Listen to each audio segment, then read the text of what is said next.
It was Australia Day, January 26, 1966. The sun shone brightly over Glenelg Beach, just south of Adelaide in the state of South Australia. The sky was an endless blue. The waves rolled gently onto the golden sand and families splashed happily in the warm water. It was the kind of day that seemed made for a picnic. And there on the beach were the Beaumont family, like something out of an old home movie. 9-year-old Jane Beaumont could often be seen skipping ahead of her family. Her full name was Jeanette, but she went by the nickname JJ Loved the beach, and was never happier than when she had her bucket and spade in hand, making 7-year-old Arnna was a chatterbox who had a sweet nature and a love for animals. She had a special fondness for horses and dreamed of owning one someday. 4-year-old Grant Beaumont was a happy and energetic boy who was full of life. He loved nothing more than racing his tricycle around the neighborhood. On this particular day, the Beaumonts had spread out a blanket near the water's edge close to the North Brighton Pavilion. The children were playing nearby, and their parents, Jim and Nancy, chatted with other members of their family. At some point, Mr. Beaumont went to change a roll of film in his camera and accidentally exposed 2 frames. These photographs would later be developed, and the images would prove to be the last known pictures of the children. The family stayed at the beach until about 3:30 p.m., at which point Jane, Arnna, and Grant said they were going to play one last game before heading home. Mrs. Beaumont told her son, Grant, to stay close to his big sister, then watched as all 3 children walked past the North Brighton jetty and disappeared from sight. This was the last time anyone saw them alive. At first, the parents weren't concerned. It was Australia Day, and the kids had probably gone to join the celebrations at the Glenelg jetty. But when they didn't return 15 minutes later as expected, Mr. and Mrs. Beaumont began to get worried. Mr. Beaumont ran along the beach calling for the children, while Mrs. Beaumont rushed home to get her daughter's favorite toy, a red and yellow knitted doll named Mr. Squiggles, in the hopes of attracting her attention. But there was no sign of the children anywhere. And soon other families at the beach joined in the hunt, forming a large group that ran up and down the shore. Still, there was no sign of Jane, Arnna, and Grant.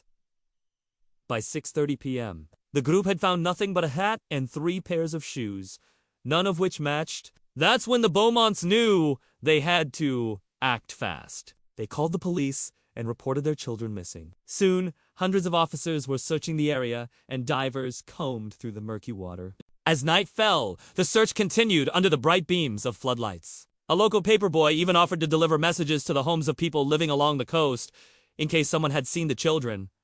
But it was fruitless. There was no sign of the missing siblings. In the days that followed, the entire nation of Australia became involved in the search effort.